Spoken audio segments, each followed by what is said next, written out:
राम कृष्ण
सुख झाले ओ साजनी झाले ओ साजनी सुख झाले ओ साजनी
विठ्ठल परवा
पाहता गोवळी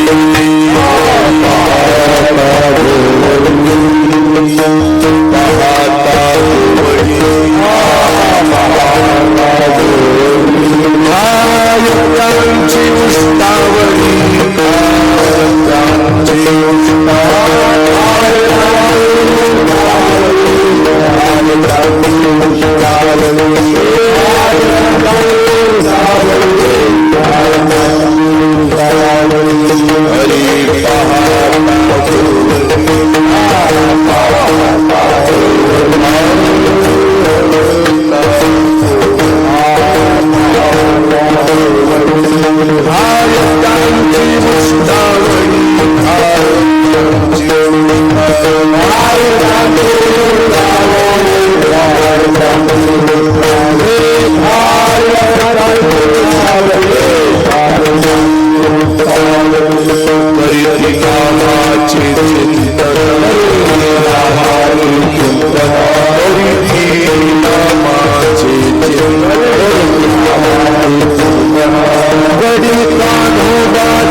उष्टावळी करीती नामाचे चिंतन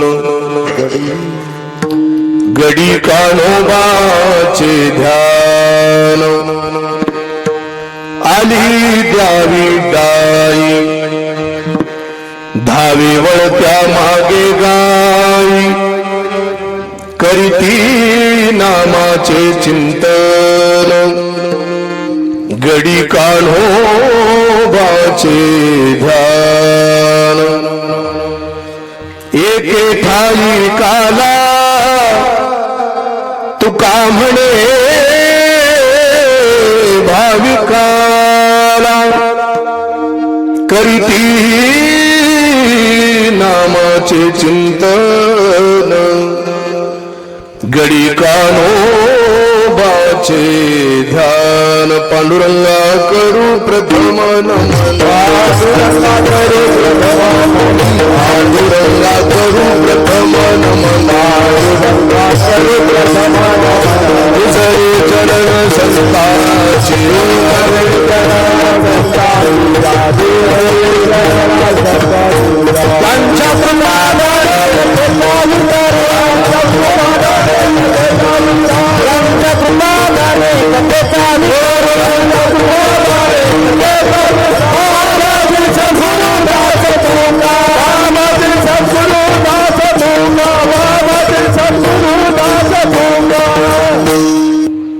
पांडुरंगा करू प्रथम नमन दुसरे चरण संताचिया त्यांच्या कृपादाने कथेचा विस्तारू बाबाजी सद्गुरु दास तुका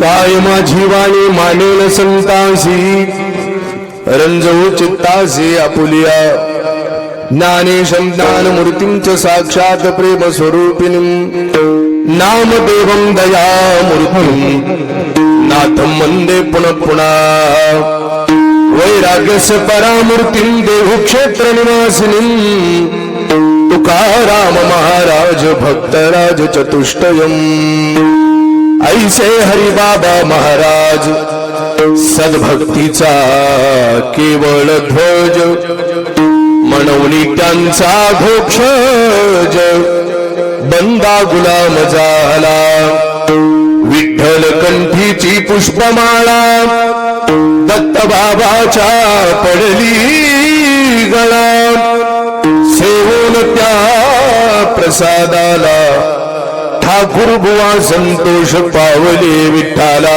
विठ्ठला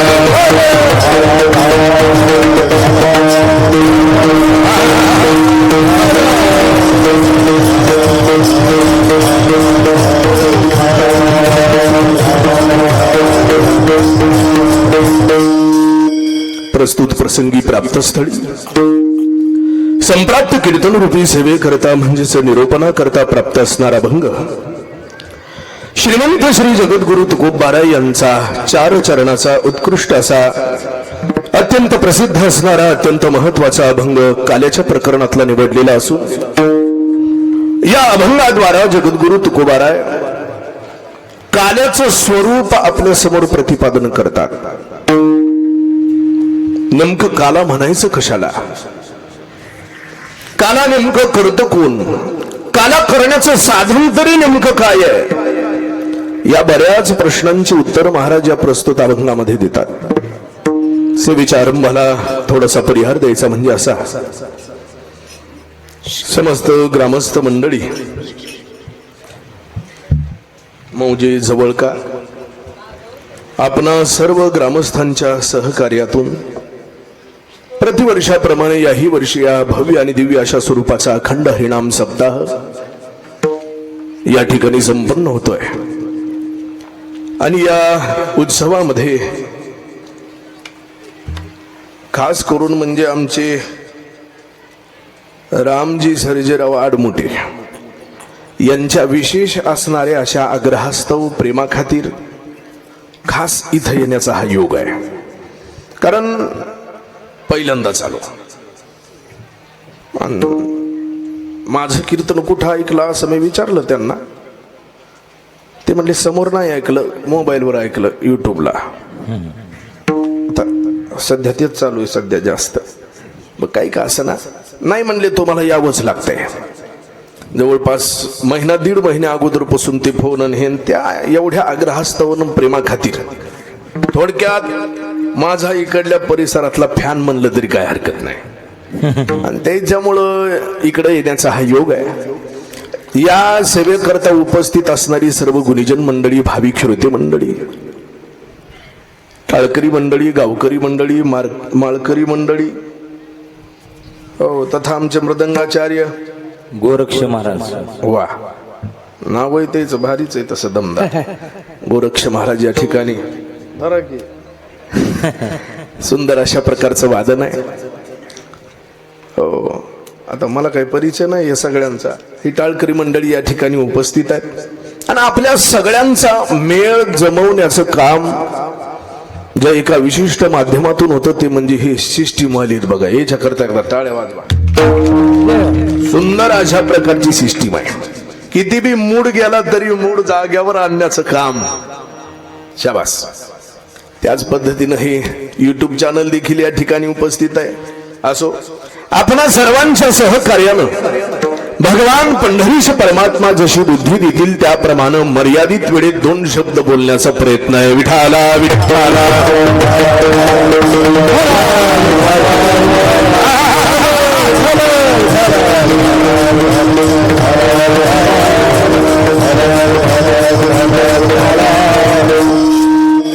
या अभंगातल्या प्रत्येक चरणाचा जर विचार आपल्याला करायचा झाला तर महाराज या अभंगाच्या 4थ्या चरणामध्ये काला करण्याचा अधिकारी कोण आहे, काल्याचं स्वरूप सांगतात.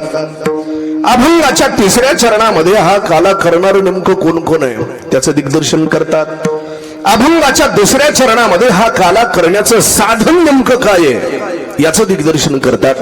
आणि अभंगाच्या 1ल्या चरणामध्ये हा काला एकदा का तुम्ही सेवन केल्याच्या नंतर त्याला अधिकार काय प्राप्त होतो त्या अधिकाराचा विचार सांगतात. विठाला विठाला.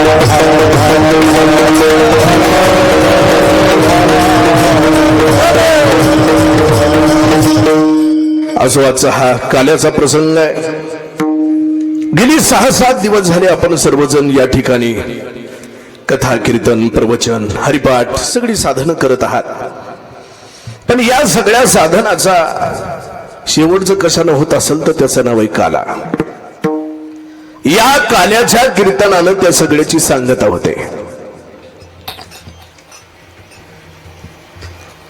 आणि काला म्हणजे वारकरी संप्रदायातलं सर्वात अत्युच्च अशा प्रकारचं टोक आहे. याच्या पलीकडे काही मिळवायचं शिल्लक राहत नाही. म्हणून परमार्थात मिळवायचं जर काही असेल तर त्याचं नाव आहे काला. दुसरं आपल्याला काही जरी नाही करता आलं तरी चालेल.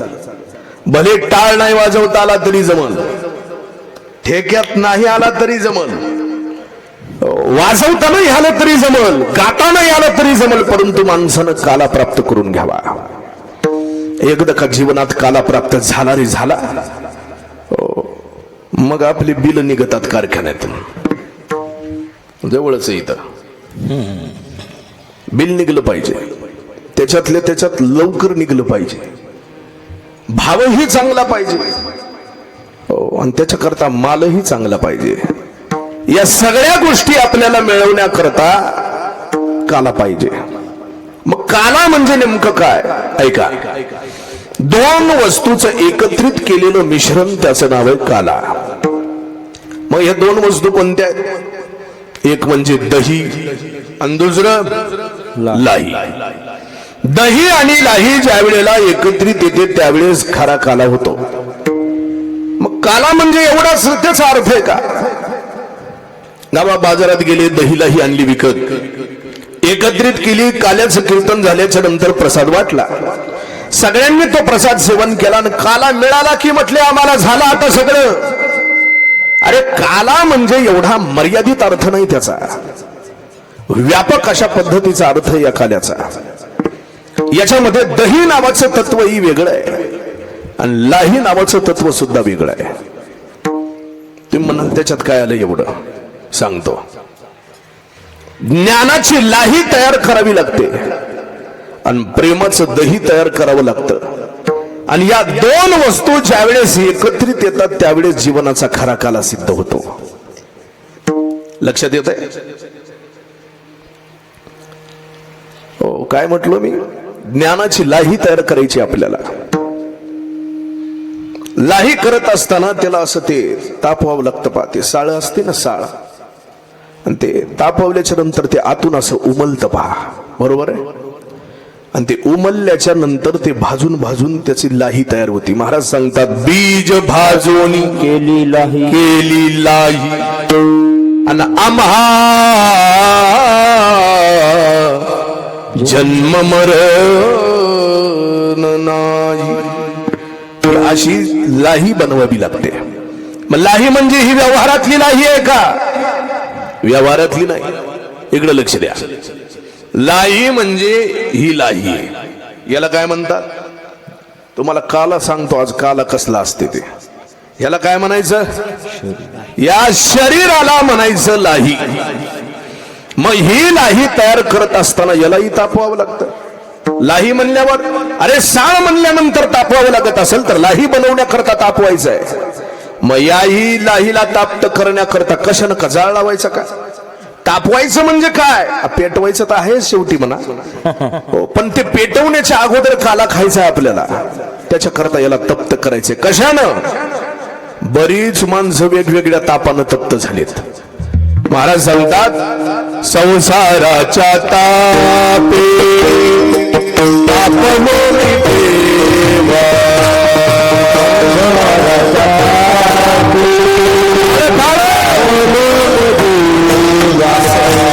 संसाराच्या तापे तापलो मी देवा. संसाराच्या तापे तापलो करिताया सेवा कुटुंबाची. करिताया सेवा करिताया सेवा कुटुंबाची.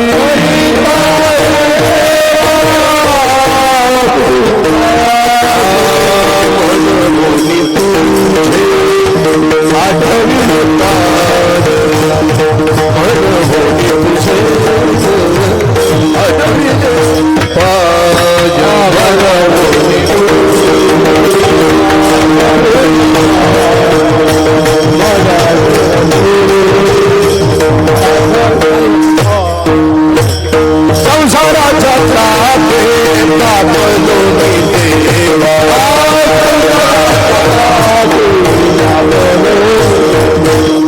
संसाराच्या तापे तापलो मी देवा.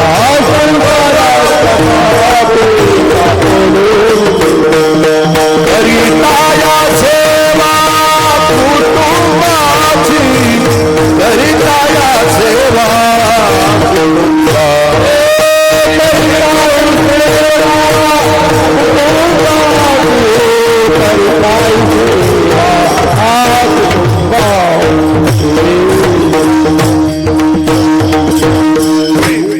जवळ कर.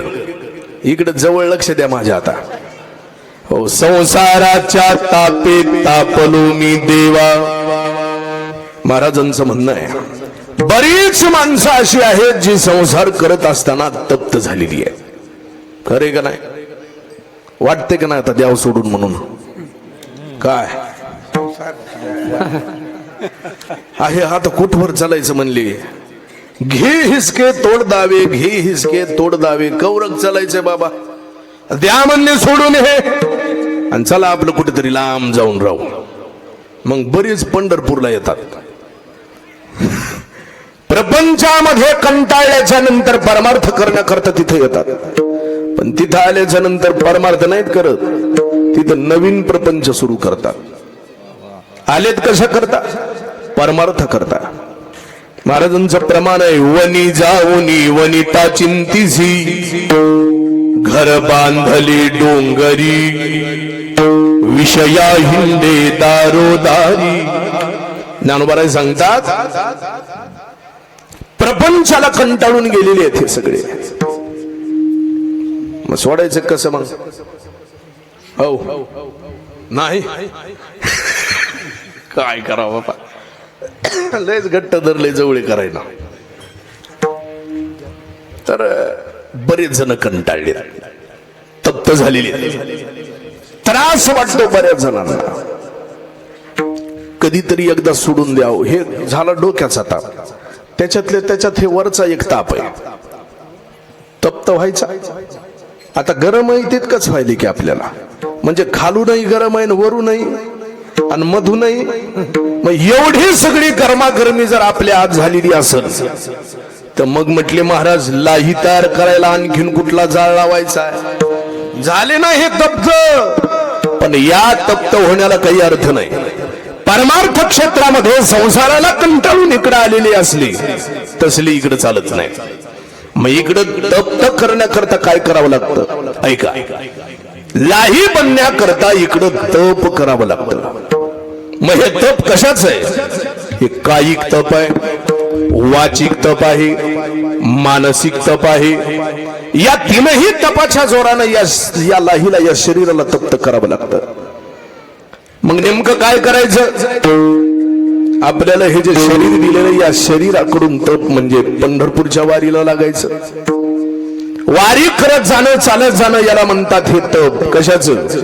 या शरीराचं तप आहे, कायिक तप. आणि तेही दिंडीमध्ये चालत असताना नीट निवांत गप्पा मारत बोलत चाललेलं जमत नाही.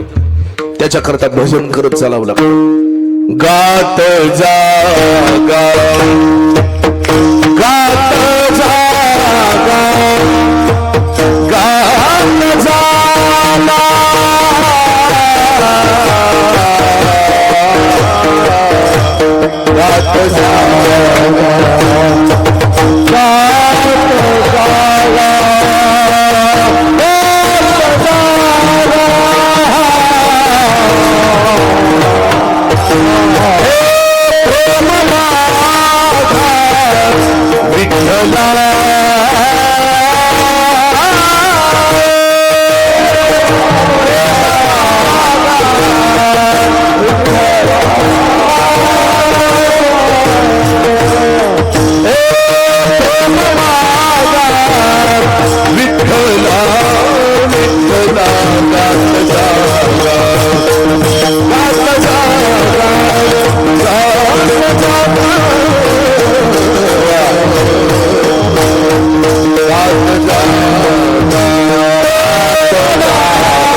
गात जागा, गात जागा.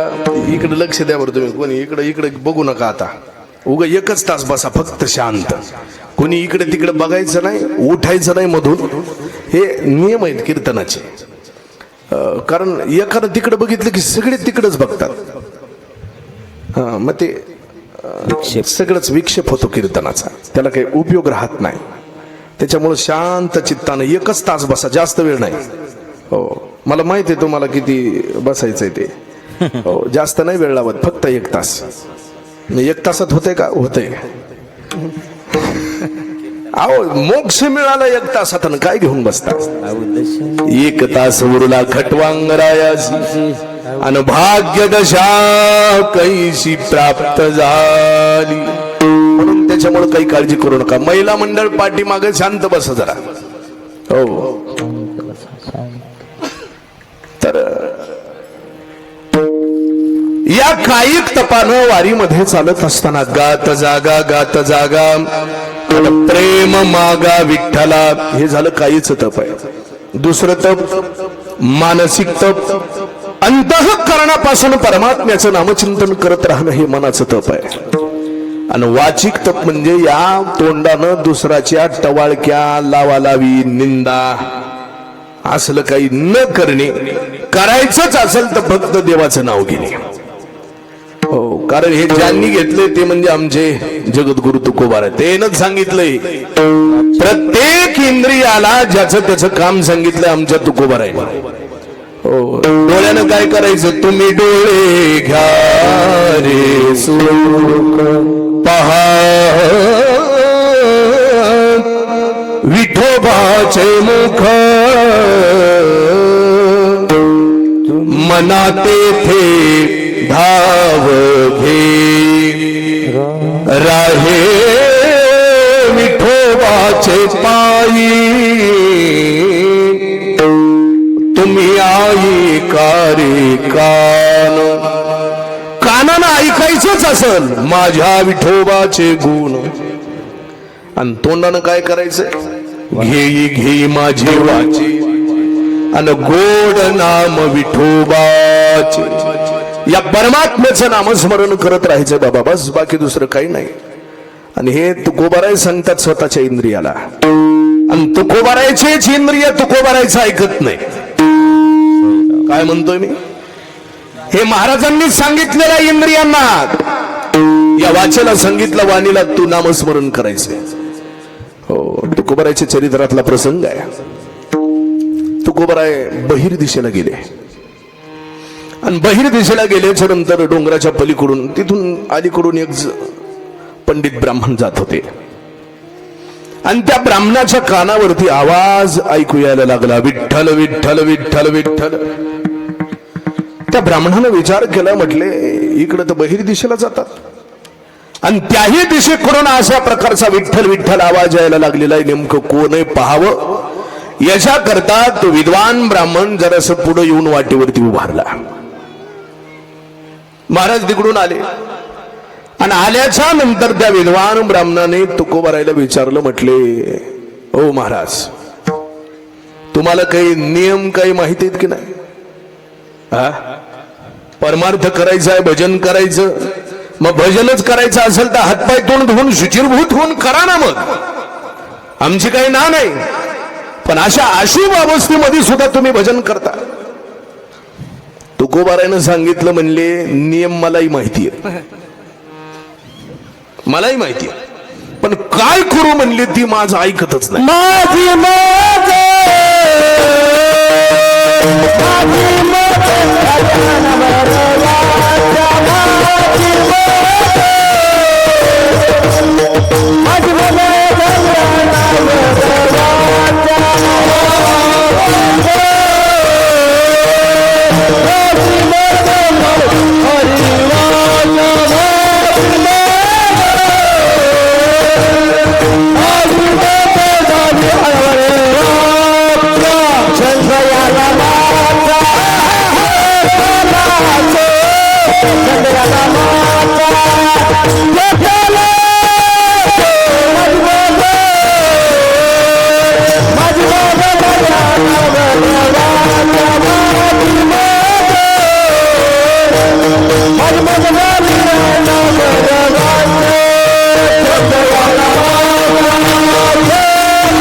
माझी मजा झाली अनावर वाचा,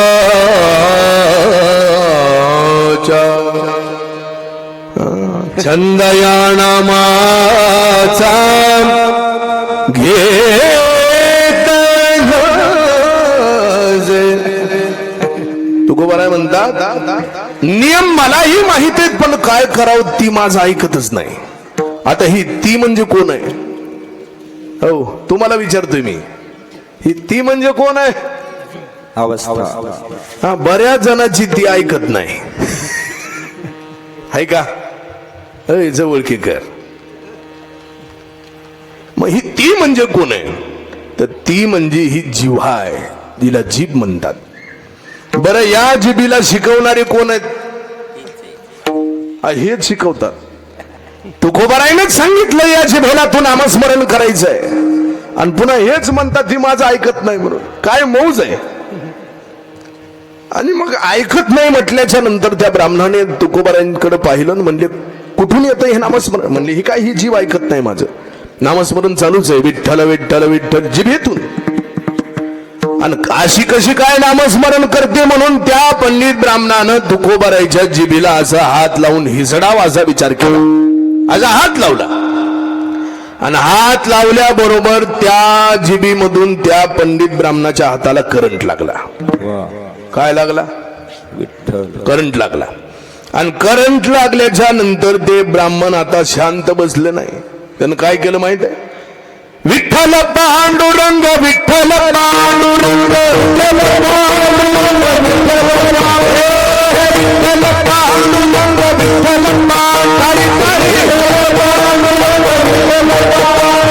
मस्तक लिंगा स्वरूप लिंगा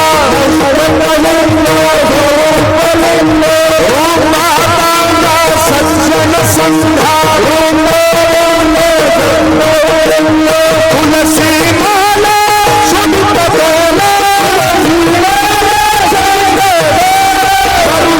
बोला हरि भजनामा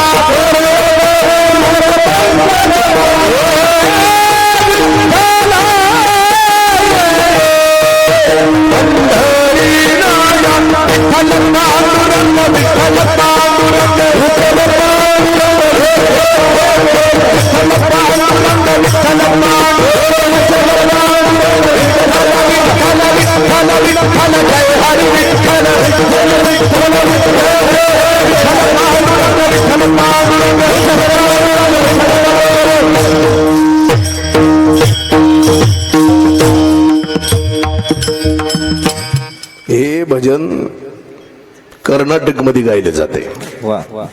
हे आपल्याकडचं नाही. एवढी बेभान होऊन ही सगळी ती तिकडची मंडळी कृष्णप्रेमी महाराजाची भक्त मंडळी पाहते. मी पाहिले त्याला 4-4, 5-5 तासाचे नाचत नाचत हे भजन करतात. विठ्ठल पांडुरंग तुम्ही मोबाईलवर बघा, ते येते बघा. तर झालं काय, करंट लागलाय. करंट कुणाला? त्या ब्राह्मणाला करंट लागला तुकोबाराच्या जिभेला हात लावल्याच्या नंतर. आणि ब्राह्मणाच्या मुखातून आता नामस्मरण सुरू आहे. विठ्ठल विठ्ठल विठ्ठल विठ्ठल. हो, आता ते म्हणत नव्हतं, त्याच्याही मुखातून देवाचं नाव येत होतं. मग मला हे कळलं, करंट तिथं लागला पण इथं अजून लागत नाही. सिस्टीमवाली आर्थिंग सोडली का खाली? हो, पाणी टाकून सोडावं लागते जराशी. करंट लागला पाहिजे. तास झालं इथं सगळे जण आम्ही गुत्त दिल्यासारखं भजन करायला होतं. हे काय आमचंच काम आहे का? लागून हे मग कुणाचं आहे? हे सगळ्याचं काम आहे. आम्हाला का आणले माहित आहे? ते तुम्ही भजन करावं म्हणून हे सगळे जण इथं जमाव आहे. एकच आहे, पुण्याची प्राप्ती करून घ्यायची आपल्याला देवाचं नामस्मरण करून. म्हणून जे जे आता देवाचं नाव घेऊन टाळी वाजवणार ना इथून पुढे, समजाव त्याला आता करंट लागून बी जर बल्ब लागतच नसल नाही तर गेला जन्म वाया, नाही तर गेला जन्म वाया, नाही तर गेला जन्म वाया, नाही तर गेला जन्म वाया, हजारो विठ्ठला, हजारो तुझे हजारो नाही तर गेला जन्म वाया, नाही तर गेला जन्म वाया.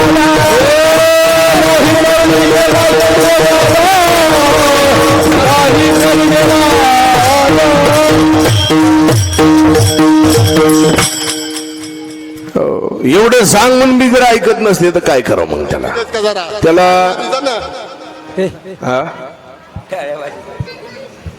होतच नसेल तर मग त्याचं एकच कारण आहे, करंट लागून बी लाईट लागत नसेल तर लाईट बल्ब गेलेला आहे. बल्ब कसा आहे?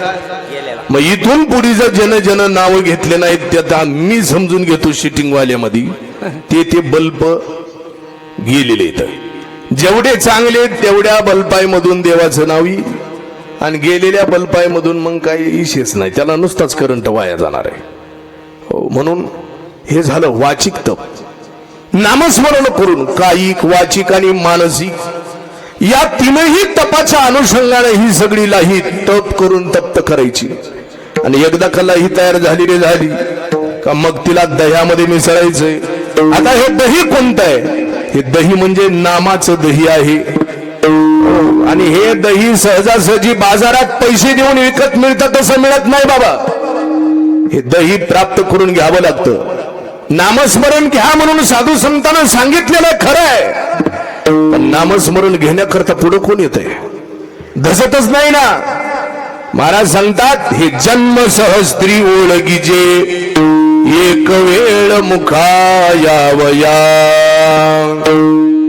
एक वेळेला देवाचं नाव आपल्या या जिभेला येण्याकरता हजारो जन्माचं पुण्य लागतं. किती वेळेला? हजारो. एकदा नाव यायला 1000 जन्माचं पुण्य आहे. आणि सारखं नामस्मरण करायला किती पुण्य लागेल आपण त्याचा विचार करा. म्हणून हो हे जे दही आहे नामस्मरण रूपी दही, वाल्या कोळ्याचं उदाहरण प्रसिद्ध आहे, आपल्या सर्वांना माहितीच आहे. ते आयुष्यभर हाणामारीची कामं केली, मारामारीची कामं. देवर्षी नारदांची भेट झाली आणि नारद मुनींना मग काढा म्हणले काय असेल ते. देवर्षी नारदाने सांगितलं म्हणले आमच्या जवळ चिपड्या आणि विनान ह्याच्याशिवाय दुसरं काय. महाराज माणसाने त्यावेळेस वाल्या कोळ्यानं सांगितलं म्हणले आता महाराजाजवळ जेवढं आहे तेवढं कुणाजवळ आहे? काढा म्हणले काय असेल ती काढा. देवर्षी नारदानं सांगितलं खरंच काय नाही म्हणले एवढंच आहे. मग ते पुढचा कथा भाग वगैरे सगळा झाला. देवर्षी नारदांनी वाल्या कोळ्याला उपदेश केला राम राम म्हणा. पण राम राम काही म्हणता येत नव्हतं, मरामराच येत होतं तोंडाला, कारण मारामारीची कामं केलेली आहेत. बरं राम म्हणत असताना राम आहे म रा शब्द तेच आहे, फक्त अक्षराची फिरवा फिरवी आहे. राम म्हणत असताना रा आधी आहे म नंतर आहे, आणि मरा म्हणत असताना म आधी आहे रा नंतर आहे. पण तरी सुद्धा वाचेला मराच येतोय, राम येत नाही. का होतं असं? एका वाक्यात उत्तर देऊन जातो याच. हो, कारण मरा म्हणण्याकरता पुण्य लागत नाही, पण राम म्हणण्याकरता मात्र पुण्य लागतं. आणि ते पुण्य झाल्याशिवाय आपल्या मुखाला देवाचं नाव येणार. राम हा उच्चार करीत बैसे वाचे, राम हा उच्चार करीत बैसे वाचे. आनंदा जमीचे होय पुण्य, होय पुण्य, आनंदा जमीचे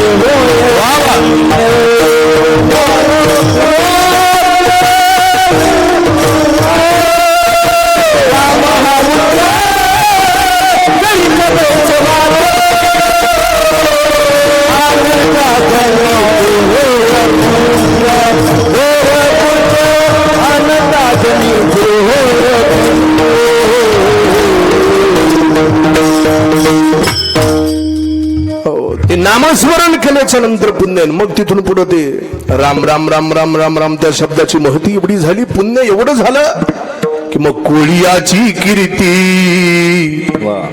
वाढली गहन. केले रामायण रामाधी रे,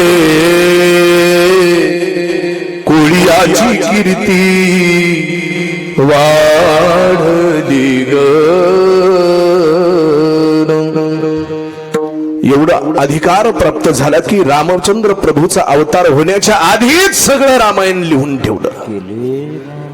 आणि रामचंद्र प्रभूला सुद्धा त्याच्यामध्ये काही आदला बदल करता आली नाही. बोलिला वाल्मिक तैसेची करीन. प्रभूने सांगितलं. आता प्रभू स्वतंत्र आहेत, काहीही करू शकले असते, पण नाही. आधी दिलाय ना वर, तुम्ही जसं लिहिलंय त्याच पद्धतीने या रामाचा पाय पडणार आहे, इकडे तिकडे बाजूला नाही जाणार. हो, आणि म्हणून एवढी त्या वाल्या कोळ्याची कीर्ती पसरली. हो, आणि हे एवढं नाम आहे बाबा, सहजासहजी सोप आहे का अवघड आहे? नाही म्हणले आमचे दात पडलेत, हवा जाती. हो, दातातून म्हणता येत नाही. एवढं अवघड आहे का? झोडाक्षर आहे का? नाही. ज्ञानोबा सांगतात एवढं अवघड नाही, सोपं आहे. पण पण सोपं असलं तरी सुद्धा माणसं कोणी घेत नाहीत सर्वत्र दुर्लभ विरळा जाणे ज्ञानदेव म्हणे नाम हे सुलभ ज्ञानोबाराने सांगितलं हे सगळ्यात सोपं आहे सुलभ आहे पण घेणारं कोण आहे सोप्या गोष्टी जेवढ्या काही फुकट भेटल्या जातात तेवढ्या गोष्टीकडे कोणी लक्ष देत नाही बघा ना तुम्ही वाटत नाही ते कार्ड वाटतात पहा घेते कोणी बरं घेऊन टाकून देतात लगेच फुकट गोष्टीकडे जास्त महत्व देत नाहीत लोक एक जण असं हॉटेलमध्ये गेला हो म्हणला गोड गोड काय म्हणलं खायला म्हणले गुलाबजामुन केवढ्याला 20 रुपयाला म्हणला पाक फुकट आहे म्हणला मग पाकच दे म्हणला हो काही निव्वळ फुकटावर टपलेली येतं निव्वळ काही मग दुर्लक्ष करतात हा मोक्ष जो परमार्थातला आहे आमच्या संत मंडळीनं दुकानात मोफत ठेवलाय विकत नाही बरं विकत नाही मोफत आहे संत सज्जनी मांडली दुकान इथं काहीही मिळतं या दुकानात जे जया पाहिजे ते आहे रे काय काय फुकट सांगा म्हणले काय भुक्ती मुक्ती फुकाच साठी कारण फुकट वस्तूकडे जास्त लक्ष आहे आता बरेच माणसं असे आहेत संतूर साहेब नावचं पेन दिला आणि चमचा दिला वाटी दिली तर त्या वाटीसाठी साबण खरेदी करणारे इथं बरेच जण हो मग फुकट काय ही भुक्ती मुक्ती हो सहजासहजी प्राप्त न होणारी भुक्ती आणि मुक्ती ना मोक्ष सगळ्यांना प्रदान करतात महाराज पण कोणी तयाकडे न पाहे रे म्हणून एवढं नामस्मरण आहे पण कोणी घेत नाही एवढं दुर्लभ नामस्मरण आहे एवढी दुर्लभ असणारी ही लाही आहे आणि या दोनही वस्तू एकत्रित येणं किती दुर्लभ असेल विचार करा आणि ज्या दिवशी एकत्रित येतील त्या दिवशी खरा काला सिद्ध झाला म्हणून हा काला या शब्दाचा एवढा मोठा व्यापक अशा पद्धतीचा अर्थ आहे आणि हा काला इतरत्र आपल्याला इकडे तिकडे कुठेही मिळत नाही मग त्याच्या करता मंडपाच्या बाहेर नाही जमत एका ठिकाणावर यावं लागतं कुठं एके ठाई काला एके ठाई काला एके ठाई काला एके ठाई काला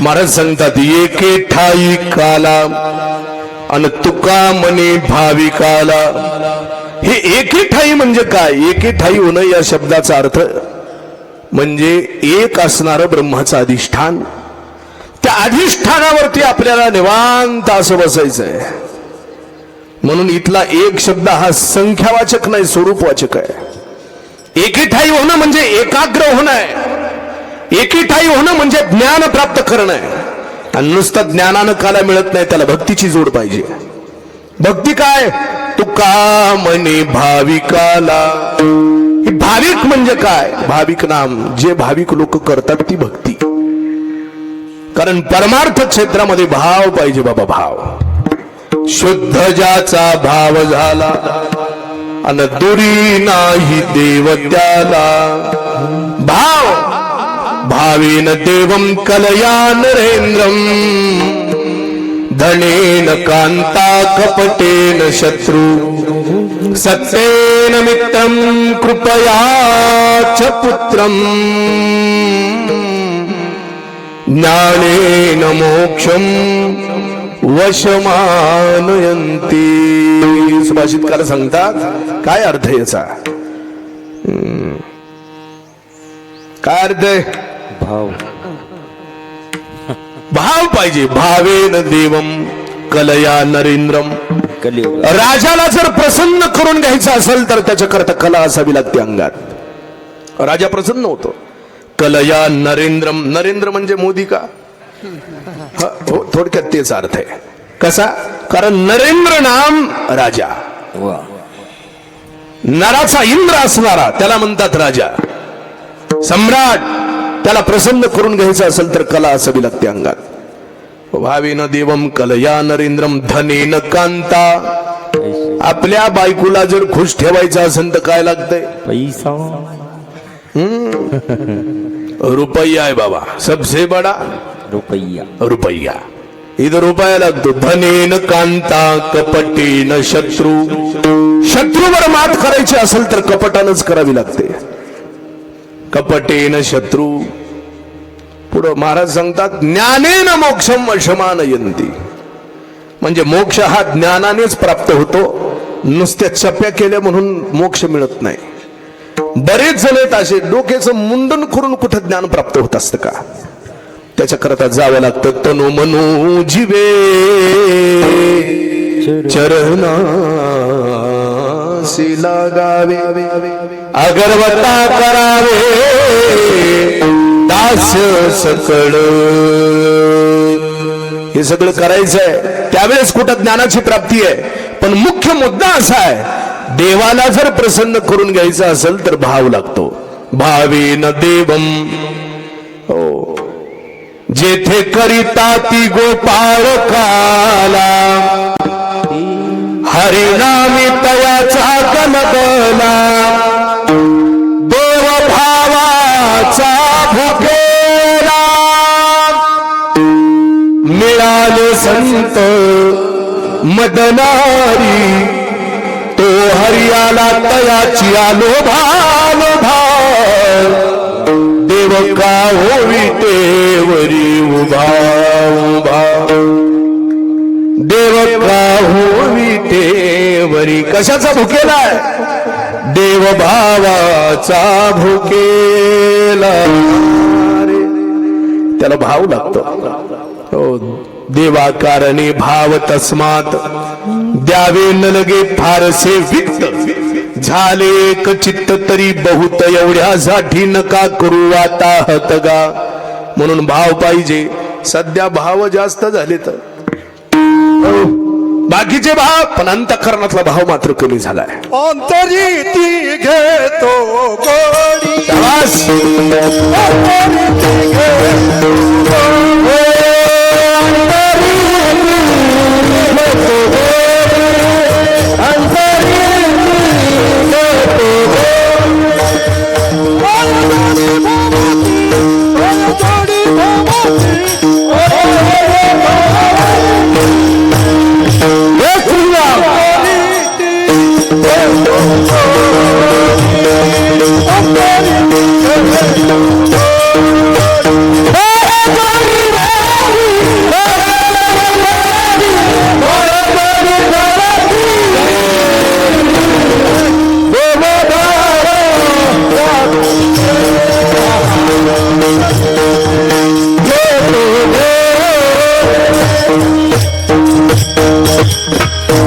अंतरीची घेतो गोडी अन पाहे जोडी भावाची. देव सोयरा देव सोयरा देव देव सोयरा दिनाचा. त्याला भाव लागतो. बरं कोण भाविक नाही मला सांगा बरं. सगळे कसे आहेत तुम्ही? इथं जेवढे कीर्तन ऐकायला बसलेत ते सगळे कसे आहेत? भाविक. शाबास. सगळेजण भाविक आहेत का? कारण मनुष्य जात सकळ स्वभावता भजनशील. झाली असती केवळ माझ्याची ठाई. सगळ्याच्या अंतःकरणात भाव आहे. अरे भाव जनावराच्या अंतःकरणात सुद्धा आहे, आपल्याच नाही. अरे बैल जरी साधा आपण विकून आलो बाजारामध्ये तरी ते तिथं खात नाही ते चार, तिथून निघून येतं. तिथला दोर तोडून आपल्या पहिल्या मालकाच्या जवळ येतं. काय येतं? कारण त्याच्या अंतःकरणात भाव आहे. भाव आहे. तसा बरेच जण कुत्रे असतील, मांजरं असतील, तसा आपल्याही अंतःकरणात भाव आहे, पण नुसता भाव असून जमत नाही. हो, मग काय पाहिजे? ज्ञान पाहिजे त्याला. त्याला वेदांतामध्ये एक शब्द आहे, त्याला म्हणतात ज्ञानोत्तर भक्ती. त्याला काय म्हणतात? ज्ञान. आता हे लय वरून जाईल. आता ज्ञानोत्तर भक्ती नावाचा एक प्रकार आहे. ज्ञानाच्या वरची सुद्धा असणारी ही भक्ती आहे. आणि या भक्तीमुळे काय होत नाही म्हणून सांगू तुम्हाला, सगळंच होऊन जातंय. ही भक्ती अशी आहे, याच्यामध्ये देव आणि संत दिसायला वेगळे दिसतात, पण असायला मात्र एकच असतात. कसे आहेत? वेगळं होऊन फक्त त्याची भजन करतात, त्याची भक्ती करतात. उदाहरण देतो म्हणजे लक्षात येईल. इकडे लक्ष द्या. हॅलो. समजा एखादं लहान मुलं रडत असेल आणि मग ते रडत असलेलं ते शांत करण्याकरता त्याची आई त्याला बिस्किट देते. हे बघ म्हणली खा. मुलगा म्हणतो आई मला एक नाही, मला 2 पाहिजेत. आता आई विचार करते, आता 2 बिस्किट खाल्ले तर पुन्हा पंक्तीला जेवल का? नाही.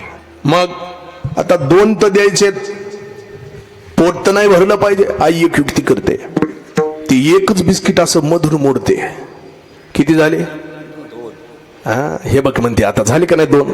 त्याला बाकी काही घेणं देणं नाही, त्याला फक्त 2च पाहिजे होते. ते एकाचे 2 केलेत का कशाचे केलेत त्याच्याशी त्याला काही कर्तव्य नाही. तेवढ्यात ते खुश झालं की नाही. तसंच इकडं देव आणि भक्त या दोघांचं नातं सुद्धा असंच आहे. भक्त देवाची पूजा करतात, भक्ती करतात, पण कशी करतात? असा तुकडा होऊन वेगळी भक्ती करतात. यालाच म्हणतात ज्ञानोत्तर भक्ती. म्हणून काला मिळवण्याकरता ज्ञानही लागतं आणि भक्तीही लागते. दोन्हीची सांगड असल्याशिवाय काला मिळत नाही. म्हणून एके ठाई काला तुका म्हणे भावी काला, करीती नामाचे चिंतन गडी कानोबाचे ध्यान. हा काला मिळवण्याचं साधन काय? आली द्यावी डाई. कोण केलं हे? डावे वळत्या मागे गाई. म्हणजे प्रत्येक डाई म्हणजे काय? डाई म्हणजे डाव. प्रत्येकावर डाव आलेला आहे हा, आणि ज्यानं त्यानं आपल्यावर आलेला डाव बरोबर निभवून द्यायचा आहे. खेळामध्ये कसं असतंय तसलाच हा खेळ आहे.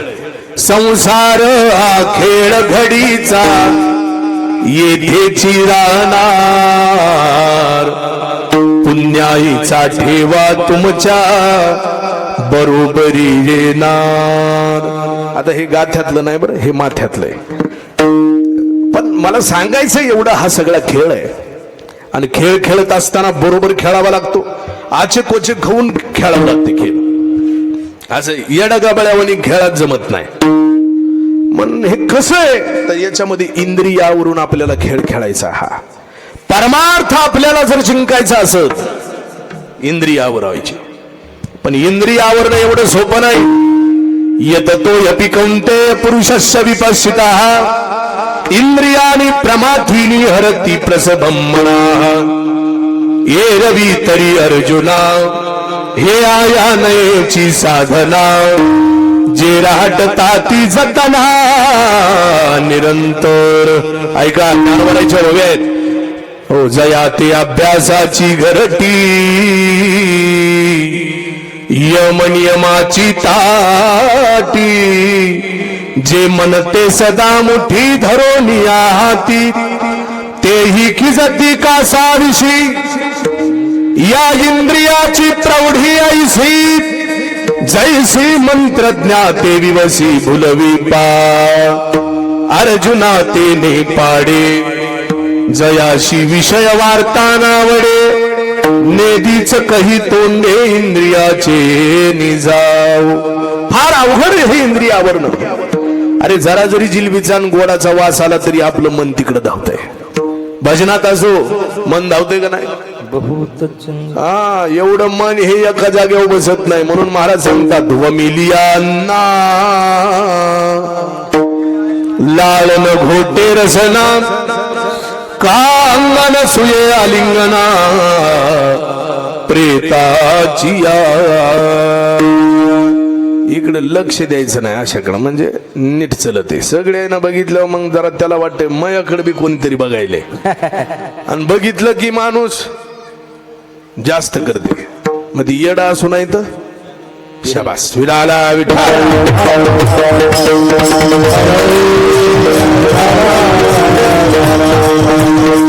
वमिलिया अन्न.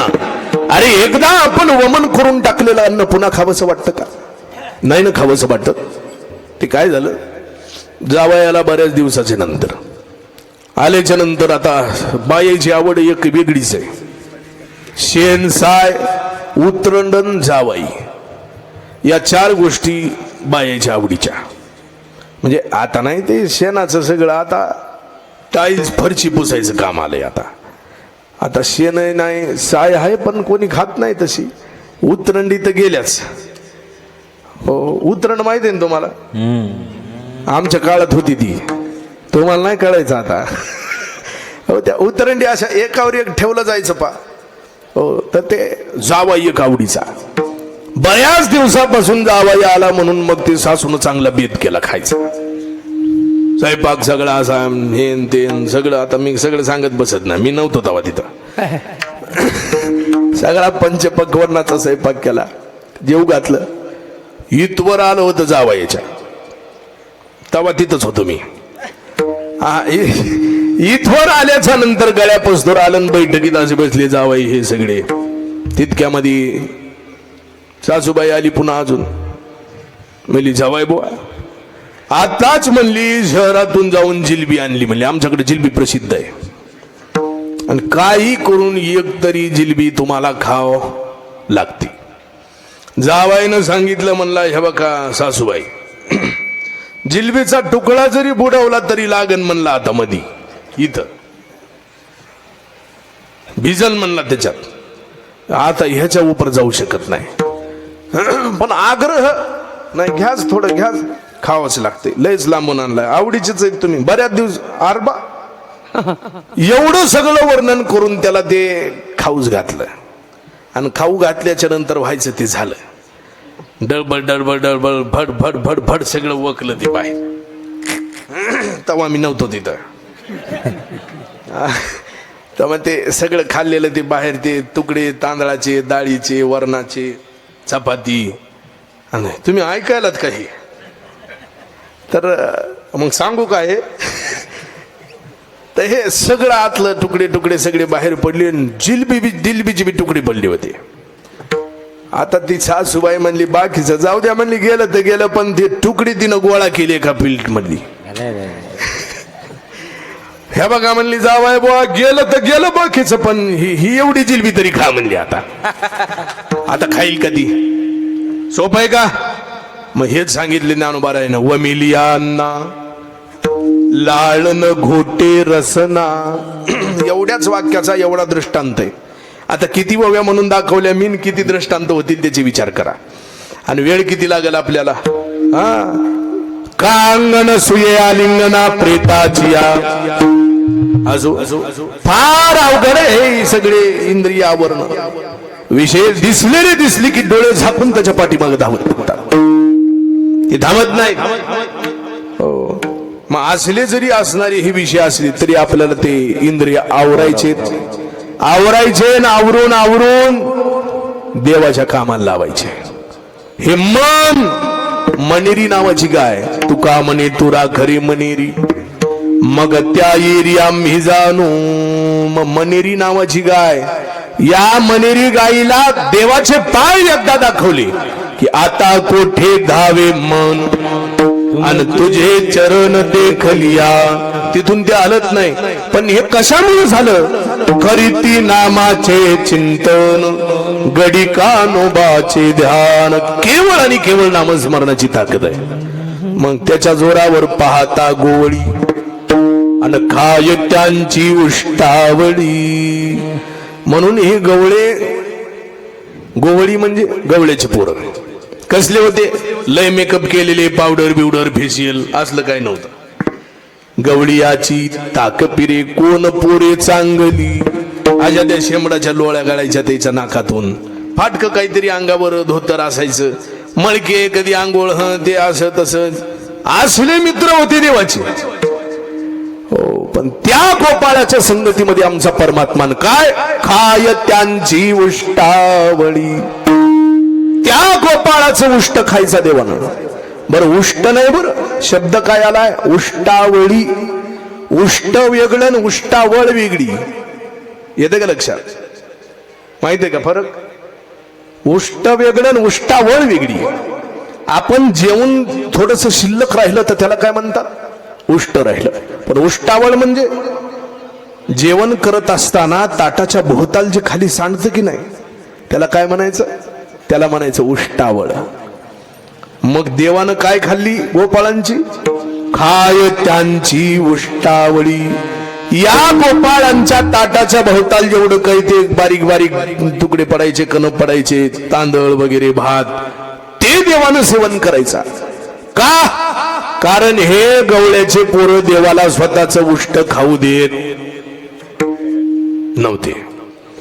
कारण पापच आहे की आपलं उष्ट देवानं खाणं म्हणजे. बरं त्याच्यात बी ते दोष लागायचाच वेळ आहे की कोण कोणाचं उष्ट खाऊन कोण खाऊ नये याचाही विचार आहे. तर तिघा जणाला पाप लागत नाही. कोणाकोणाला? कोणाकोणाला? हो, देवानं भक्ताचं किंवा भक्तानं देवाचं उष्ट खाल्लं तरी त्याला त्याचं पाप नाही. ऐका, दुसरी गोष्ट, गुरुचं उष्ट शिष्यानं खाल्लं तरी त्याला त्याचं पाप नाही. आणि तिसरी गोष्ट म्हणजे एक रूढी आहे, परंपरा, ती सांगतो वेळ आली तर. पहिली गोष्ट, देवाचं भक्तानं किंवा भक्ताचं देवानं उष्ट जर खाल्लं तर दोष नाही लागत. का नाही लागत सांगतो. समजा आपण जेवायला बसलो, जेवायला बसल्याच्या नंतर जेवण करत असताना चपाती हे समजा गोड आहे का नाही? काय काय बुंदी. बरं, लाडू करू आपण बुंदीचा. आणि ते बुंदी असेल, लाडू असेल, हे सगळं आपण खातो. 4-5 पोळ्या, पुन्हा एक लाडू, 4-5 पोळ्या, असं चलत राहते आपल्या. तर मग हे जेवण करत असताना समजा लाडूचा एक घास आपण खाल्ला, तर लाडू कसा झाला हो आता? उष्टा झाला. झाला का नाही? ठेवला. अजून आपण 7-8 चपात्या खाल्ल्याच्या नंतर जेव्हा पुन्हा दुसऱ्यांदा लाडू उचलतो आणि पुन्हा एकदा खातो, म्हणजे आता आधीच उष्टा झाला होता आणि पुन्हा एकदा आपण खाल्लाय, म्हणजे आपलंच उष्ट आपण पुन्हा खाल्ल्यावर दोष लागतंय का आपल्याला? का लागत नाही? का? कारण ते आपलंच आहे म्हणून. कारण आपण आपल्याहून वेगळे नाही म्हणून आपल्याला त्याचा दोष नाही लागत. तसं देव भक्तापेक्षा वेगळे आहेत का? आणि भक्त देवापेक्षा वेगळे आहेत का? एक एकाचे हृदयी आणि गोडी साखरेच्या ठाई देवते संत, देवते संत आणि निमित्त त्या प्रतिमा. हे एकच आहे दोघ जण म्हणून त्याला दोष नाही लागत. दुसरी गोष्ट, गुरुचं उष्ट शिष्यानं खावं. श्री गुरुचे उशिटे ज्ञानोबा सांगतात 13व्या अध्यायामध्ये. पण त्याच्याकरता गुरु बी तसेच पाहिजेत. हो, असं तसं जमत नाही. कुणाचंही उष्ट खाल्ल्यावर दोष लागतो. आणि गुरु मग ज्ञानोबा पाहिजेत, उष्ट खा. निवृत्तीनाथ गुरु आहेत, उष्ट खा. तुकोबाराय गुरु आहेत, उष्ट खा.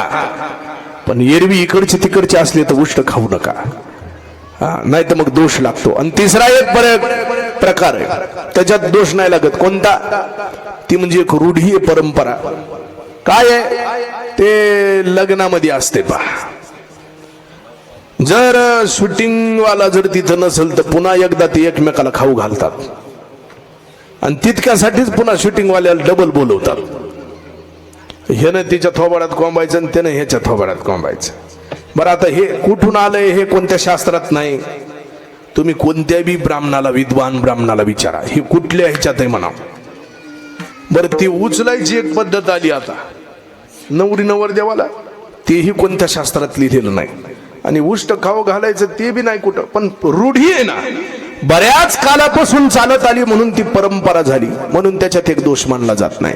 मला सांगायचं काय, परमात्म्यानं, आता हे भक्त काही देवाला स्वतःच उष्ट खाऊ देत नव्हते. देव म्हणला नका खाऊ दे, मी तुमची उष्टावळ खातो. खाय त्यांची उष्टावळी. कशामुळं? करती नामाचे चिंतन, गडी कानोबाचे ध्यान. त्याचं नामस्मरण केल्याच्या योगाने हे सगळं फल प्राप्त होतं. म्हणून आपल्यालाही आता असाच काला सेवन करायचा आहे. कसा? जसा भगवान श्रीकृष्ण परमात्म्याने केला होता तसा. तो कसा आहे आता सांगतो तुम्हाला. विडंबार कुमार विडंबार कुमार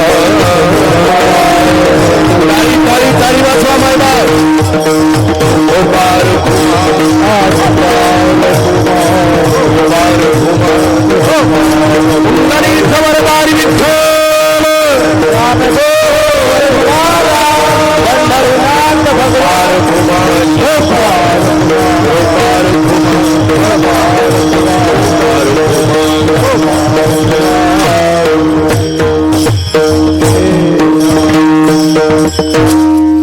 जय जय राधारमण जय जय नवल किशोर जय गोपी चित चोर प्रभु जय जय माखण चोर. माझी वाणी तुझे वर्णी गुण नाम ऐसे देई प्रेम काही कळा. असो काल्याचा प्रसंग आहे आणि या काल्याच्या कीर्तनामध्ये कीर्तनकार हा स्वतंत्र नसतो. बाकीच्या ज्या काही 6-7 दिवसामध्ये कीर्तन झाले त्या कीर्तनकारामध्ये कीर्तन ही स्वतंत्र आहेत. काही बोलता येतं, काही म्हणजे काही नाही बरं. हो, आजकाल काहीही बोलायला लागलेत आणि त्याचं कारण तुम्ही इथं सगळे तुम्ही काहीही ऐकायला लागलेत म्हणून काही बोलायला लागले. हे आधीच सांगतात तिथं महाराज हसवा. हा, आता हे हसायला का तमाशा ठेवाव मग सत्य नाही करायचे. आणि हसायचंच असेल तर खुशाल टीव्ही लावायची घरात आणि हसायचं. बरोबर आहे का? हे हसायचं ठिकाण नाही, मनोरंजनाचं ठिकाण नाही. इथं वैराग्य निर्माण झालं पाहिजे आपल्याला. त्या संसाराविषयी तिटकारा बसला पाहिजे मनात. त्याच्याकरता कीर्तन ऐकायचे. कारण सगळ्यात महत्वाचं तेच आहे. जेव्हा तिरडीवरती आपण सरणावर जडतो की नाही तेव्हा कोण नाही येणार सोबत आपल्या. आपलं कर्म येणार आहे आणि ते कर्म जर आपण चांगलं केलं तरच चांगलं कर्म येणार आहे. नाही तर वाईट कर्म आलं तर पुन्हा पचतील खाली 84च्या. पुन्हा कुठं फिरत बसता एवढी 84ला. त्याच्यामुळे एवढं एकच सांगणं. हो, काहीही ऐकायला आता काही सांगायला लागले तर काय सांगायचं कीर्तनात? भक्ती ज्ञानाविरहित इतरा गोष्टी न कराव्या प्रेम भरे वैराग्याच्या. वैराग्य निर्माण झालं पाहिजे या कीर्तनात. आसक्ती अंतःकरणातली कमी झाली पाहिजे. याच्या करताच वाऱ्या करायच्या. हे खर्च एवढा कशाला करायचा? हे सप्त्याचा कशा करता महाराज लोक बोलवायचे? विचार ऐकून ऐकून ऐकून संसाराची आसक्ती मनातली कमी झाली पाहिजे. बायका लेकर पोर सोडून द्या असं म्हणणं नाही कुणाचं. कोणत्याच साधू संतांना नाही सांगितलं की बायको करू नका म्हणून. ज्ञानोबा सांगतात आसोनी संसारीची वैवेगू करी. करायचंय पण त्याच्यात चिटकून नाही राहायचं. ते नारळामध्ये प्रकार असतात पहा. काही नारळ असे असतात. हो, इथं मारुतीच आहे की मंदिर. मग इथं लक्षात येतं बघा. आता फोडल्यावर काही नारळ असा खोबळा इथवर पळत येते काही काही नारळाचं. तसं जीवन पाहिजे आपलं. साधू संतांचं जीवन हे मोकळ्या खोबळ्यासारखं आहे. त्या नारळाच्या ती कुठं चिटकून राहत नाही. तसं आपल्याला अलगद बाहेर निघायचंय. हे मडकं कसं आज्याद वर आहे तसं आज्याद वर आपल्याला जायचं वैकुंठाला तुकोबारायसारखं. हो, म्हणून ते भरलेलं मडकं पाहिजे. त्याच्याकरता कसलं? कशानं?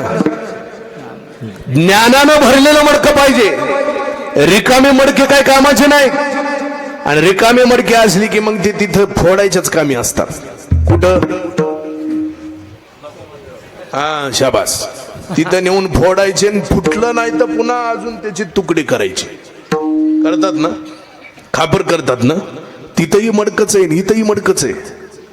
फरक एवढा आहे. ते रिकाम आहे हे भरलेलं आहे. विठाला विठाला.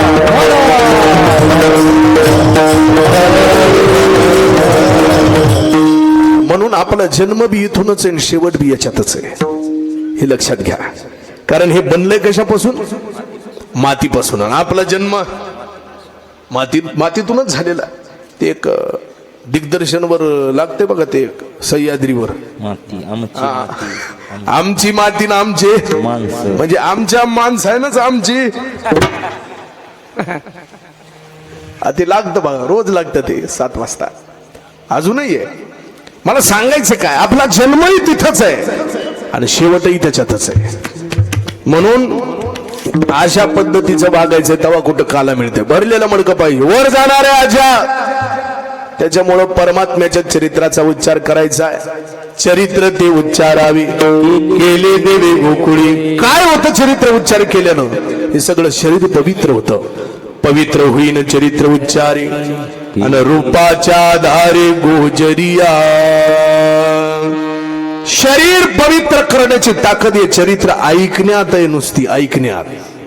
आणि देवाचं चरित्र, अहो चरित्र हे देवाचं अथवा संताचंच आहे. आणि तुमचं आमचं असतं त्याला काय म्हणतात? काय? विचित्र. आपलं कसं आहे? चारित्र्य बी नाही, विचित्र आहे आपलं सगळं. जीवाचं विचित्र आणि संताचं अथवा देवाचं असतं त्याला म्हणतात चरित्र. म्हणून चरित्र ते उच्चारावे, कारण चरित्रामध्ये अघटितपणा आहे.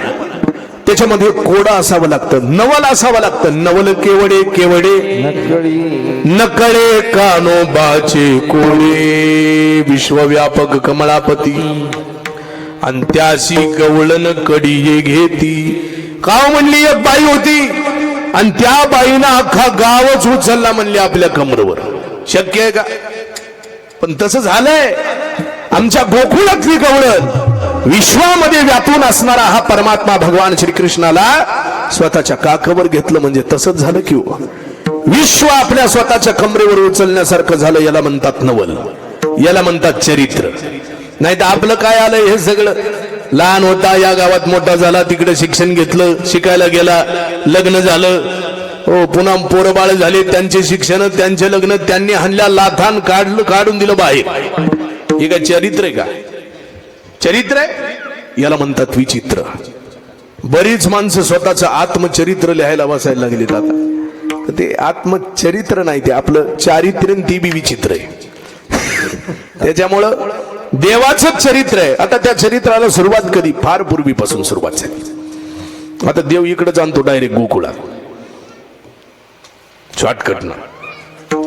कारण कथा ऐकलेली तुम्ही, सगळं माहित आहे तुम्हाला. तर मग परमात्मा इकडे आली. घरोघरी झाला लक्ष्मीचा वास, दैन्य दारिद्र्यास त्रास आला. घरोघरी झाला लक्ष्मीचा वास. सगळ्या घराघराईनं लक्ष्मीचा वास आहे. संपन्न झाली सगळी घर, दया दुधानं भरून गेली सगळी. कसं असतं, समजा आपल्याला जर दुसऱ्या एखाद्या जिल्ह्यामध्ये शिफ्ट व्हायचं असेल तर शिफ्ट होण्याकरता तिथला एरिया बघावं लागतंय. एरिया कसा आहे, दवाखाना जवळ आहे का, शाळा जवळ आहे का, बाकीची गिरणी जवळ आहे का, इतर गोष्टी जवळ आहेत का, या सगळ्याचा विचार करावा लागतंय का नाही. आणि मगच आपण तिथं रूम बुक करत असतो, खोली घेत असतो भाड्यानं. हे आपल्या बाबतीत आहे. पण समजा एखादा कलेक्टरची बदली झाली, ऐका, या जिल्ह्यातून त्या जिल्ह्यात कलेक्टर गेला तर त्या कलेक्टरला बघावं लागते का गिरणी कुठे येते, हो लाईट बिल भरायचंय म्हणले ऑफिस कुठं आहे, इथं लाईट बिल विचारता येते का नाही विचारत. कारण कलेक्टर येण्याच्या अगोदरच सगळ्या व्यवस्था लागलेल्या असतात. तसं इथं जर जिल्ह्याचा कलेक्टर येण्याच्या आधी एवढ्या व्यवस्था लागत असतात तर अख्ख्या जगाचा बाप जिथं जाणार आहे तिथल्या व्यवस्था का नाही लागायच्या. भगवान श्रीकृष्ण परमात्मा तिथं अवतीर्ण होण्याच्या पूर्वी सगळ्या घरानं लक्ष्मीचा वास आहे. सगळे श्रीमंत झाले. एवढंच नाही, सगळ्याला ज्ञान प्राप्त झालं. लोका गोकुळीच्या झाले ब्रह्मज्ञान, गोकुळीच्या झाले ब्रह्मज्ञान. मी आवाजून जपतो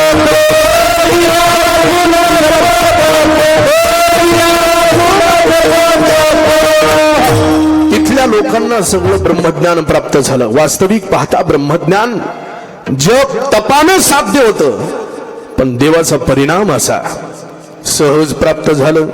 परमात्मा तिथं आहेत आणि प्रत्येक गवळण यायला लागली देवाला पाहण्याकरता. काय स्वरूप असेल परमात्म्याचं. एवढा सुंदर दिसायचा परमात्मा. रूप सावळे सुकुमार, कानी कुंडल मकराकार, मकराकार सुकुमार. सुंदर परमात्म्याचं. गवळण एकदा तिथं पाहत राहिली की तिथंच थांबायची आणि मागं ट्रॅफिक जाम व्हायचं. का? कारण अख्ख्या गोकुळातल्या गवळणी मागं रांग लावून उभ्या असायच्या देवाला पाहण्याकरता. एवढी ट्रॅफिक जमा व्हायची. मग हळूहळू एक एकीला बाजूला करत करत आणि मग ती पुतना आली मारण्याकरता. अहो बकियम स्तनकालकूटम जिघांसयाप्य साध्वी लेभे गतिम दातृचिताम ततोन्यम कम वा दयालुं शरणं व्रजेम. श्रीमद भागवत महापुराणातला हा श्लोक आहे. श्री शुकाचार्य मुनी सांगतात. व्यासाच्या मुखामधून ऐकलेला हा श्लोक आहे शुकाचार्यांना. ही पुतना आली होती स्तनामध्ये विष धरून आणि जेवढी काही नवीन नवजात बालक जन्माला आलेली सगळ्याला मारत सुटली. मारत मारत मारत भगवान श्रीकृष्ण परमात्म्याच्या त्या घराजवळ आली. दार ठोठवलं. यशोदे दार उघड. आता यशोदा माता नेमकंच परमात्म्याला झोपू घातलेलं पाळण्यात. कोण आलं बाबा म्हणून तिनं विचारलं. कोण आहे? अगं ओळखलं नाही का तुम्हाला? तुझी बहीण आहे म्हणली मी. आता नाते जोडायला माणसं कमी आहेत का? कोणा संग कधी कसं कुठून आणि किती लांबून नातं जोडताल. काम करून घ्यायचं असल्यावर नातं जोडतच. तिनं जोडलं. मग मी हिची तीन तिची तीन तिची तीन एवढी जवळ तुझ्या लग्नात होती की म्हणली मी.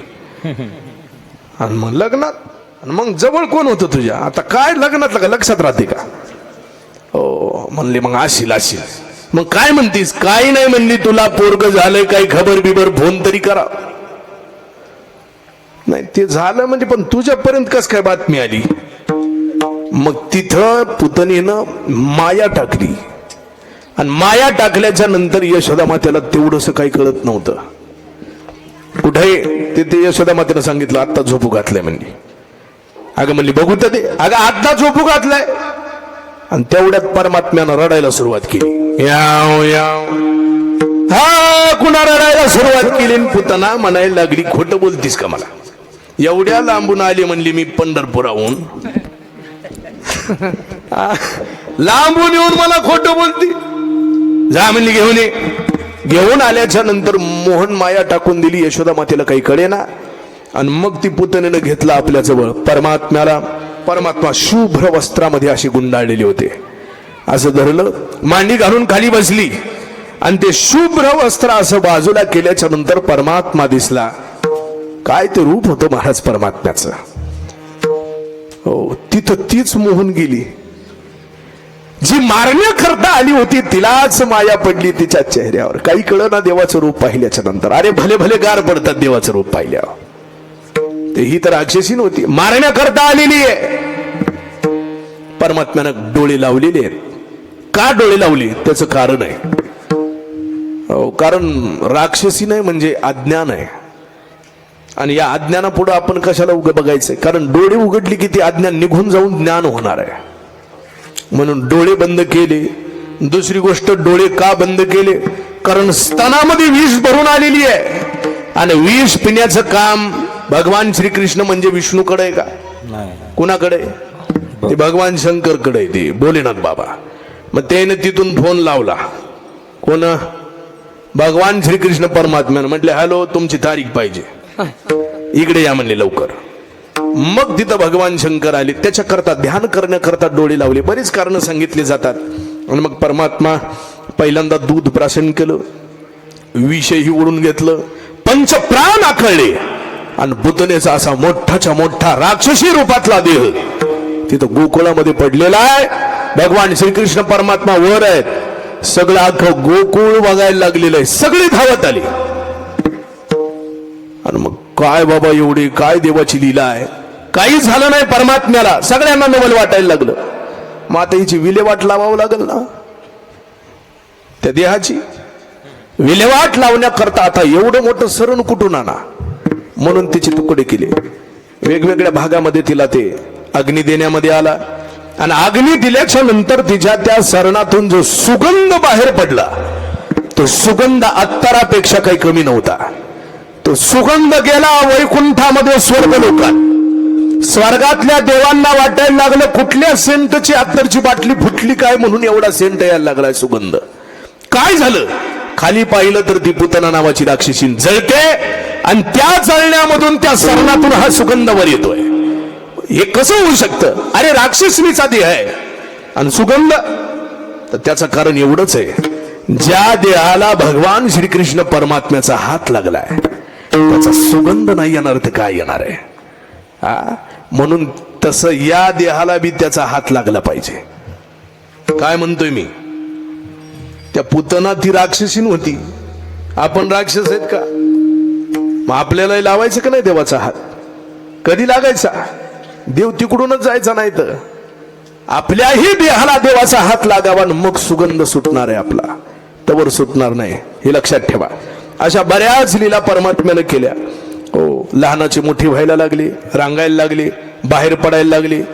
हो, मित्रमंडळी जमा केली, संघटना स्थापन केली. हो, चोऱ्या करायला लागली.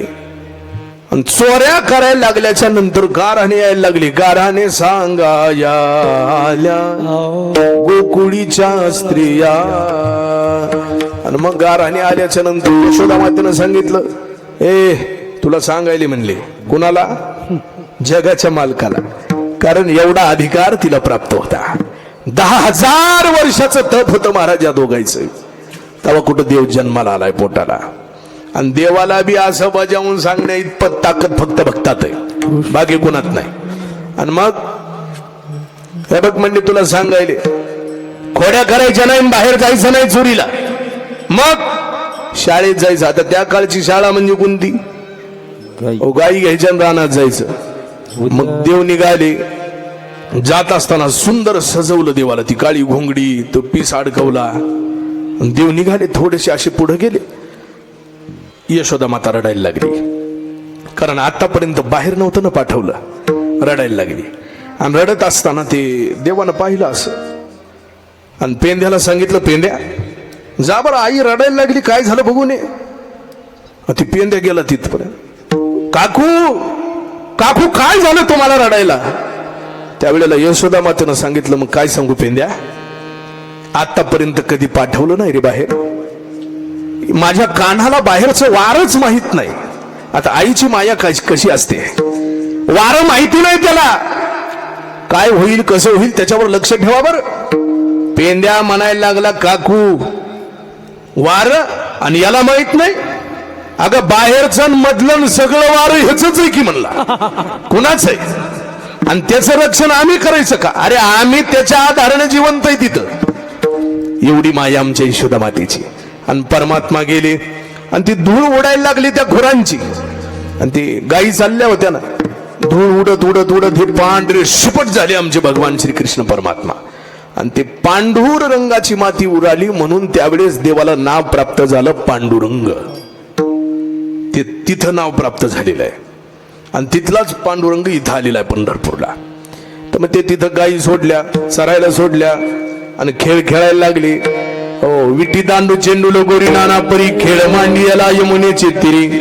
हो, गाई गोपाळ सवंगडे वना खेळ मांडीला लगोरी. हो, भरपूर खेळ खेळले. हमामा होतो तू कुरघोडी लगोरी. खेळ खेळून खेळून खेळून एक खेळ राहिला होता शेवटचा.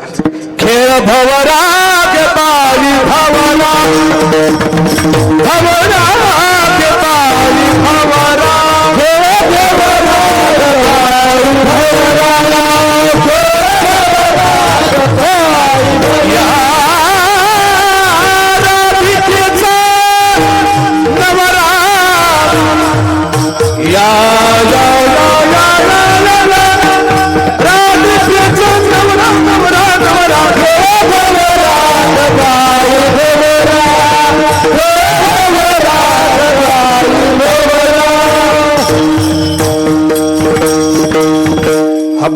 खेळ खेळला न दमले सगळे म्हणले खांदी भार पोटी भूक काय खेळायाचे सुख तुका म्हणे आता खेळ मोडावा परता झाली आता वेळ म्हणती आना शिदोऱ्या भूका लागल्या म्हणले आता का 1 वाजलाय की म्हणले देवा आता कुठवर चालायचंय देवानं सांगितलं होतं शिदोऱ्या आणायला माझे आहे तैसे पाहे नाही तरी घरा जाय चोरोनी आमाय नवनीता नावे गोपाळांनी सांगितलं देवा म्हटले कसे तुझ्याकडं लोणी आहे सगळं भरपूर आहे दही दूध तूप लोणी आणि आमच्याकडे काय म्हणले ताकच आहे नुसतं दुसरं काही नाही आमची पाप पुण्य मिश्रित असणारी शिदोरी आहे देवानं सांगितलं काही हरकत नाही तशीच आणा मिसळतो मोठा एक खडक पाहिला खडकी सोडी आल्या मोठा आजीचा दही काला गोमटा सगळे गोपाळाशी पुढं पुढं लहान लहान बसवली मोठमोठे पाठीमाग आणि परमात्मा मधोमध सगळ्यांच्या शिदोरे एकत्रित करतात प्रत्येकाकडे पाहतात प्रत्येकाकडे परमात्म्याचा हसरा चेहरा आहे आणि त्या प्रसंगाचं वर्णन शुकाचार्य मुनी भागवतात करतात बिभ्रद्वेनुम जठरपटयो शृंगवेत्रेचे कक्षे वामे पानो सृण कबलम तत्फलानिंगुलेषु तिष्ठन्मध्ये सपरिसुरदो हासयन्नर्म भिस्वैः स्वर्गे लोके मिशिति विभुजे यज्ञ बुग्बाल केले पुंडरीक वरदारी गोपाल कृष्ण भगवान की तर अशा प्रकारचा हा काला तिथं झाला हो आजी ओसा मरावती काला पहावया येती देव विसरती देहभावा फुला काल्याची आसी देव जळी झाले मासे कुसोनिया सांगा ते हात तुका म्हणे काला वैकुंठी दुर्लभ आणि विशेष हा लाभ संत संगे संताच्या संगतीमध्ये आपल्याला काला भेटतो इतरत्र भेटत नाही हो म्हणून या संताच्या संगतीत सगळ्याचाच उद्धार आहे काला बी भेटतो आणि उद्धारही होतो मी ज्या दिव्य परंपरेमध्ये जन्माला आलो ही परंपरा म्हणजे ठाकूरबाची वैभवशाली ऐश्वर्य संपन्न अशी दैदिप्यमान परंपरा आहे आता ही माझी 8वी पिढी या आमच्या परंपरेतली पिढ्यापासून चालत असलेला हा परमार्थ आहे आमच्या घराण्यात माझ्या पंजोबाचा घोडा एकादशी करायचा हे फडकरी घराणं आहे मोठा आणि त्याच्यामुळे ते नियमातच चालावं लागते आम्हाला दोरीच्या बाहेर जाता येत नाही म्हणून मी दोरी लावायचा प्रयत्न करू लागलो तुम्हाला कसं आहे बाकी तर कालपर्यंत जमत आहे कसं बी दोरीतच पाहिजे कारण हे बाहेर जाता कामा नाही दोरीच्या एकदा का दोरीच्या बाहेर गेलं मग ते परमार्थ असो वा आपलं जीवन असो मग त्याला काही कसं रेल्वे त्या रुळावरून खाली उतरली की तसलंच काम आहे ती उतरू द्यायची नाही तर घोड्यानंही एकादशी करावी पूर्वीच्या काळात 2 एकादशी आल्यावर पंचांग कॅलेंडर उपलब्ध नसायचे आणि त्या काळामध्ये काही मंडळी आमच्या लोहगावला आली परभणी जिल्ह्यात तिथं गाव आहे आमचं लोहगाव म्हटले महाराज आपली एकादशी कोणती करायची वारकरीची महाराजांनी सांगितलं जा घोड्याला विचारा घोडा सांगताय म्हटले घोडा कसं सांगेल महाराजांनी सांगितलं त्याच्या पुढे हरभऱ्याचं टोपलं ठेवा त्यानं जर त्या हरभऱ्याला तोंड लावलं तर उद्याची एकादशी आहे नाही लावलं तर आजची एकादशी आहे आमच्या परंपरेत ओवी म्हटली जाते आमचे घोड्यासी हरभरा तुम्ही द्यावा तो बरा खाल्ला तर उदयी करा नाही तरी आजीची धरा एकादशी म्हणजे ब्राह्मण आणि पंचांग यांचं डोकं जिथं निर्णय देण्याच्या बाबतीत थांबतंय तिथून पुढे आमच्या ठाकूरबाच्या घोड्याचं डोकं चालू होतं एकादशी कोणती करायची कशाचा परिणाम आहे संताच्या संगतीत राहण्याचा परिणाम आहे म्हणून कालाही त्यांच्या संगतीमध्ये मिळणार आहे तुका म्हणे काला वैकुंठी दुर्लभ विशेष आला संत संगे अशा प्रकारे सुंदर अशा प्रकारचा काला उत्तरोत्तर आपल्याला पुढीलही जन्मामध्ये अनेक ठिकाणी अनेक वेळा प्राप्त व्हावा अशी एक इच्छा ईश्वराच्या चरणी करतो आणि सेवेला इथंच पूर्ण विराम देतो ज्ञानेश्वर माऊली ज्ञानराज माऊली ज्ञानेश्वर माऊली ज्ञानराज माऊली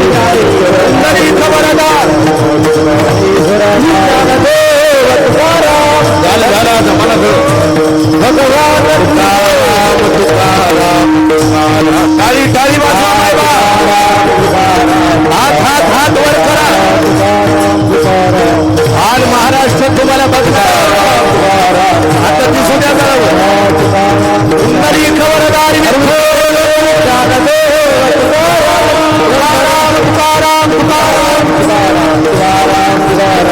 धन्यवाद विठ्ठल जय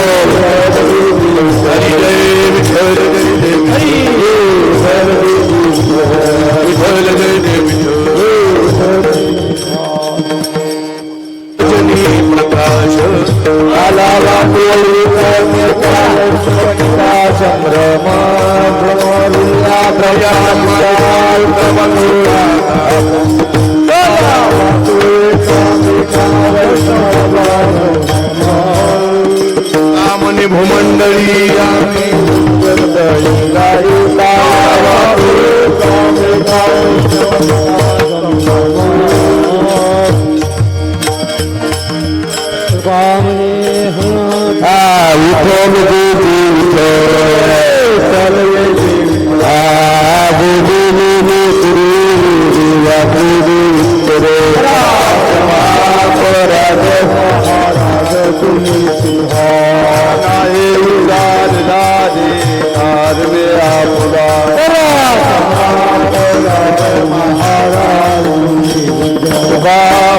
ज्ञानेश्वरा